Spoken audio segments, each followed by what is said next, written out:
Alors d'abord, il y a ce fameux acronyme que bon, je pense que tout le monde connaît maintenant, qui est le VUCA.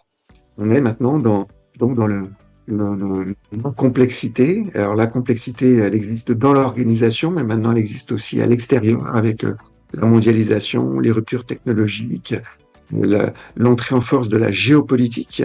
Ça crée une forte instabilité. Que tout ça fait que euh, on ne peut plus être le leader omniscient et héroïque qui va réfléchir dans son bureau et sortir en faisant des grands mouvements de bras en mode management incantatoire et gesticulatoire. Vous pouvez le faire, ayez confiance, soyez motivés. Et une autre chose qui est importante, c'est les biais cognitifs. Qu'on a besoin de contourner les biais avec des méthodes très particulières.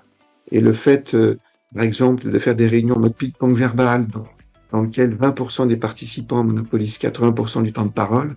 Alors là, on déclenche immédiatement le risque que les biais prennent le pouvoir. On a besoin de l'intelligence collective dans un certain nombre de situations dans lesquelles tout le monde sait quelque chose, mais personne sait avec certitude, donc les enjeux collectifs.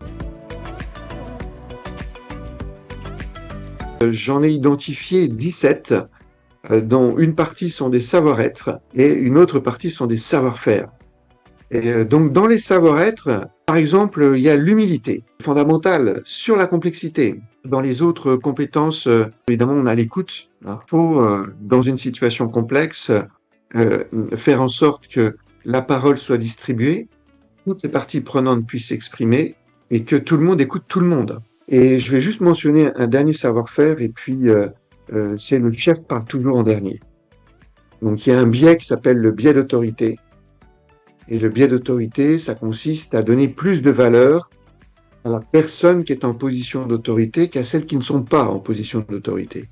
Évidemment, un manager, un décideur, un dirigeant, il est en position d'autorité et on risque de donner plus de valeur à sa parole qu'à celle de ses collaborateurs. Prendre la décision, c'est d'abord choisir sur quoi on va décider, c'est choisir qui va participer à la co-construction de la décision, c'est choisir quelle méthodologie, quels outils on va utiliser pour co-construire, et ensuite on va dans la conception de la décision où justement là, le décideur doit se mettre en retrait, il doit se mettre en écoute, il doit se mettre en position de facilitateur, il doit mobiliser l'intelligence collective, il doit organiser la co-construction, il doit organiser l'hybridation des idées, et là il se met en retrait.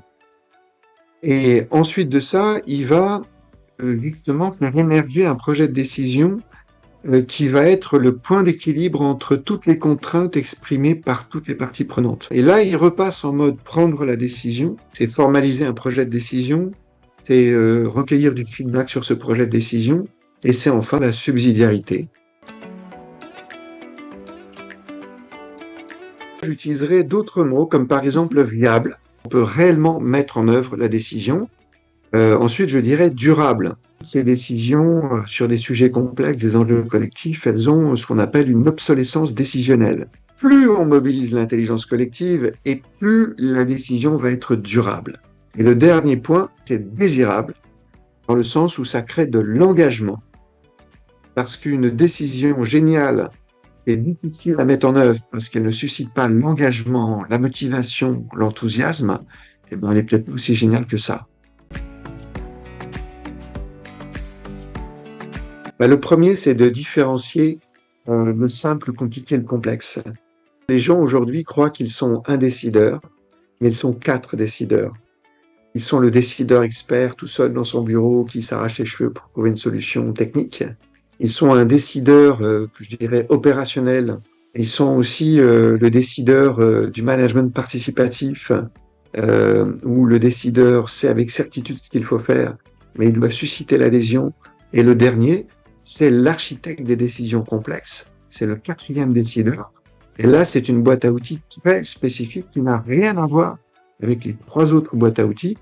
Le deuxième compétence, c'est que comme personne ne sait avec certitude, eh bien, il faut faire une analyse pour identifier, avant même de concevoir la décision, il faut identifier quelles sont les parties prenantes, internes externes qui vont être impactantes ou impactées par la future décision et il faut co-construire avec ces personnes-là. Le troisième outil, évidemment, c'est la co-construction. C'est tous les outils de co-développement, d'intelligence collective. Et le quatrième outil, c'est le chef parle toujours en dernier.